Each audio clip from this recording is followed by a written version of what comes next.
اعوذ باللہ من الشیطان الرجیم، بسم اللہ الرحمن الرحیم۔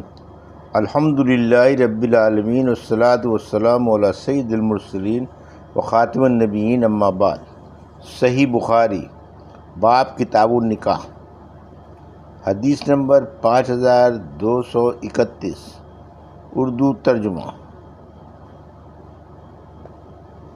قیامت کے قریب عورتوں کا بہت ہو جانا، مردوں کی کمی۔ اور نبی کریم صلی اللہ علیہ وسلم اور ابو موسیٰ رضی اللہ عنہ نے روایت کی کہ تم دیکھو گے کہ 40 عورتیں ایک مرد کے ساتھ ہوں گی، اس کی پناہ میں رہیں گی، کیونکہ مرد کم رہ جائیں گے اور عورتیں زیادہ ہو جائیں گی۔ ہم سے حفص بن عمر حوثی نے بیان کیا، کہا ہم سے حشام بن عروہ نے بیان کیا، ان سے قتادہ نے اور ان سے حضرت انس رضی اللہ عنہ نے بیان کیا کہ میں تم سے وہ حدیث بیان کروں گا جو میں نے رسول اللہ صلی اللہ علیہ وسلم سے سنی ہے، میرے سوا یہ حدیث تم سے کوئی اور بیان نہیں کرنے والا ہے۔ میں نے حضور اکرم صلی اللہ علیہ وسلم سے سنا، آپ فرما رہے تھے کہ قیامت کی نشانیوں میں سے یہ بھی ہے کہ قرآن و حدیث کا علم اٹھا لیا جائے گا اور جہالت بڑھ جائے گی، زنا کی کثرت ہو جائے گی اور شراب لوگ زیادہ پینے لگیں گے، مرد کم ہو جائیں گے اور عورتوں کی تعداد زیادہ ہو جائے گی۔ حالت یہ ہو جائے گی کہ 50 عورتوں کا سنبھالنے والا خبرگیر ایک مرد ہوگا۔ حدیث نمبر 5232، اردو ترجمہ۔ محرم کے سوا کوئی غیر مرد کسی غیر عورت کے ساتھ تنہائی نہ اختیار کرے اور ایسی عورت کے پاس نہ جائے جس کا شوہر موجود نہ ہو، سفر وغیرہ میں گیا ہو۔ ہم سے قنیبہ بن سعید نے بیان کیا، کہا ہم سے لیث بن سعد نے بیان کیا، ان سے یزید بن ابی حبیب نے، ان سے ابو الخیر نے اور ان سے عقبہ بن عامر رضی اللہ عنہ نے کہ رسول اللہ صلی اللہ علیہ وسلم نے فرمایا، عورتوں میں جانے سے بچتے رہو۔ اس پر قبیلے انصار کے ایک صحابی نے عرض کیا، یا رسول اللہ، دیور کے متعلق آپ کی کیا رائے ہے؟ وہ اپنی بھاوج کے ساتھ جا سکتا ہے یا نہیں؟ آن رسول اللہ صلی اللہ علیہ وسلم نے فرمایا کہ دیور یا جیٹھ کا جانا ہی تو ہلاکت ہے۔ حدیث نمبر 5233، اردو ترجمہ۔ ہم سے علی بن عبداللہ مدینی نے بیان کیا، کہا ہم سے سفیان بن اینیہ نے بیان کیا، ان سے عمرو بن دینار نے بیان کیا، ان سے ابو معبد نے اور ان سے حضرت ابن عباس رضی اللہ عنہ نے بیان کیا کہ نبی کریم صلی اللہ علیہ وسلم نے فرمایا، محرم کے سوا کوئی مرد کسی عورت کے ساتھ تنہائی میں نہ بیٹھے۔ اس پر ایک صحابی نے عرض کیا، یا رسول اللہ، میری بیوی حج کرنے گئی ہے اور میرا نام فلاں غزوہ میں لکھا گیا ہے۔ آنور صلی اللہ علیہ وسلم نے فرمایا، پھر تو واپس جا اور اپنی بیوی کے ساتھ حج کر۔ حدیث نمبر 5234، اردو ترجمہ۔ اگر لوگوں کی موجودگی میں ایک مرد دوسری غیر محرم عورت سے تنہائی میں کچھ بات کرے تو جائز ہے۔ ہم سے محمد بن بشار نے حدیث بیان کی، ان سے غنزر نے حدیث بیان کی، ان سے شعبہ نے حدیث بیان کی، ان سے حشام نے بیان کیا، انہوں نے حضرت انس بن مالک رضی اللہ عنہ سے سنا، انہوں نے بیان کیا کہ قبیلے انصار کی ایک خاتون نبی کریم صلی اللہ علیہ وسلم کے پاس آئیں اور آن حضور صلی اللہ علیہ وسلم نے اس سے لوگوں سے ایک طرف ہو کر تنہائی میں گفتگو کی۔ اس کے بعد آن حضور صلی اللہ علیہ وسلم نے فرمایا، کیا تم لوگ یعنی انصار مجھے سب لوگوں سے زیادہ عزیز ہو؟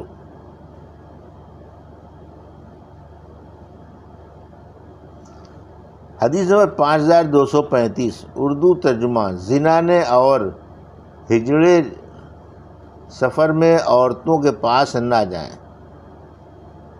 زنانے اور ہجڑے سفر میں عورتوں کے پاس نہ آئیں۔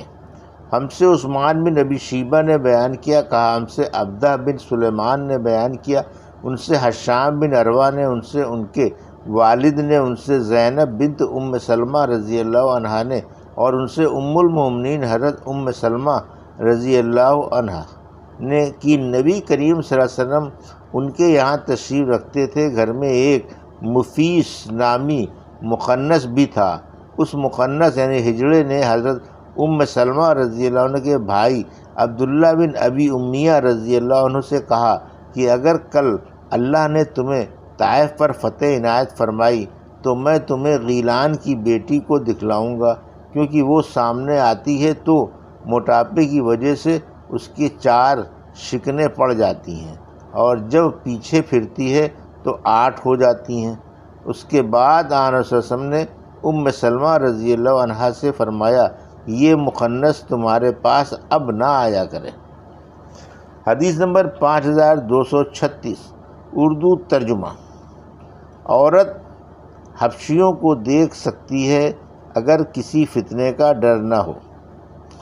ہم سے اسحاق بن ابراہیم حنظلی نے بیان کیا، ان سے عیسیٰ بن یونس نے بیان کیا، ان سے اوزاعی نے، ان سے زہری نے، ان سے عروہ نے اور ان سے حضرت عائشہ رضی اللہ عنہا نے بیان کیا کہ میں نے دیکھا کہ نبی کریم صلی اللہ علیہ وسلم میرے لیے اپنی چادر سے پردہ کیے ہوئے ہیں۔ میں حبشہ کے ان لوگوں کو دیکھ رہی تھی جو مسجد میں جنگی کھیل کا مظاہرہ کر رہے تھے۔ آخر میں ہی اکتا گئی۔ اب تم سمجھ لو ایک کم عمر لڑکی جس کو کھیل تماشا دیکھنے کا بڑا شوق ہے کتنی دیر تک دیکھتی رہی ہوگی۔ حدیث نمبر 5237 اردو ترجمہ۔ عورتوں کا کام کاج کے لیے باہر نکلنا درست ہے۔ ہم سے فروہ بن ابی مفرع نے بیان کیا، کہا ہم سے علی بن مسہر نے بیان کیا، ان سے حشام بن عروہ نے، ان سے ان کے والد نے اور ان سے حضرت عائشہ رضی اللہ عنہا نے بیان کیا کہ ام المومنین حضرت سودا بنت زمع رضی اللہ عنہا رات کے وقت باہر نکلی تو حضرت عمر رضی اللہ عنہ نے انہیں دیکھ لیا اور پہچان گئے۔ پھر کہا اے سودا، اللہ کی قسم تم ہم سے چھپ نہیں سکتی۔ جب حضرت سودا رضی اللہ عنہا واپس نبی کریم صلی اللہ علیہ وسلم کے پاس آئیں تو آن رسول اللہ علیہ وسلم سے اس کا ذکر کیا۔ آن رسول اللہ علیہ وسلم اس وقت میرے حجرے میں شام کا کھانا کھا رہے تھے۔ آپ کے ہاتھ میں گوشت کی ایک ہڈی تھی۔ اس وقت آپ پر وحی نازل ہونی شروع ہوئی، اور جب نزول وحی کا سلسلہ ختم ہوا تو آپ نے فرمایا کہ تمہیں اجازت دی گئی ہے کہ تم اپنی ضروریات کے لیے باہر نکل سکتی ہو۔ حدیث نمبر 5238 اردو ترجمہ۔ مسجد وغیرہ میں جانے کے لیے عورت کا اپنے شوہر سے اجازت لینا۔ ہم سے علی بن عبداللہ نے بیان کیا، کہا ہم سے سفیان سوری نے بیان کیا، کہا ہم سے زہری نے، ان سے سالم نے اور ان سے ان کے والد حضرت عبداللہ بن عمر رضی اللہ عنہ نے اور ان سے نبی کریم صلی اللہ علیہ وسلم نے کہ جب تم میں سے کسی کی بیوی مسجد میں نماز پڑھنے کے لیے جانے کی اجازت مانگے تو اسے نہ روکو بلکہ اجازت دے دو۔ حدیث نمبر 5239 اردو ترجمہ۔ دودھ کے رشتے سے بھی عورت محرم ہو جاتی ہے، بے پردہ اسے دیکھ سکتے ہیں۔ ہم سے عبداللہ بن یوسف تنیسی نے بیان کیا، کہا ہم کو امام مالک رحمۃ اللہ علیہ نے خبر دی، انہیں حشام بن عروہ نے، انہیں ان کے والد عروہ بن زبیر نے اور ان سے حضرت عائشہ رضی اللہ عنہا نے بیان کیا کہ میرے دودھ رضائی چچا افلح آئے اور میرے پاس اندر آنے کی اجازت چاہی، لیکن میں نے کہا کہ جب تک میں رسول اللہ صلی اللہ علیہ وسلم سے نہ پوچھ لوں اجازت نہیں دے سکتی۔ پھر آپ تشریف لائے تو میں نے آپ سے اس کے متعلق پوچھا۔ آپ صلی اللہ علیہ وسلم نے فرمایا کہ وہ تمہارے رضائی چچا ہیں، انہیں اندر بلا لو۔ میں نے اس پر کہا کہ یا رسول اللہ، عورت نے مجھے دودھ پلایا تھا، کوئی مرد نے تھوڑا ہی پلایا ہے۔ آپ صلی اللہ علیہ وسلم نے فرمایا ہیں تو وہ تمہارے چچا ہی رضائی، اس لیے وہ تمہارے پاس آ سکتے ہیں۔ یہ واقعہ ہمارے لیے پردے کا حکم نازل ہونے کے بعد کا ہے۔ حضرت عائشہ رضی اللہ عنہا نے کہا کہ خون سے جو چیزیں حرام ہوتی ہیں رضاعت سے بھی وہ حرام ہو جاتی ہیں۔ یہ تھی صحیح بخاری باب کتاب النکاح کی حدیث نمبر 5231 سے 5239 کا اردو ترجمہ جو ابھی آپ نے سماعت فرمایا۔ اللہ سے دعا ہے کہ اللہ ہمیں ان حدیثوں کی صحیح سمجھ عطا فرما اور ان پر عمل کرنے کی توفیق عطا فرما، آمین یا رب العالمین۔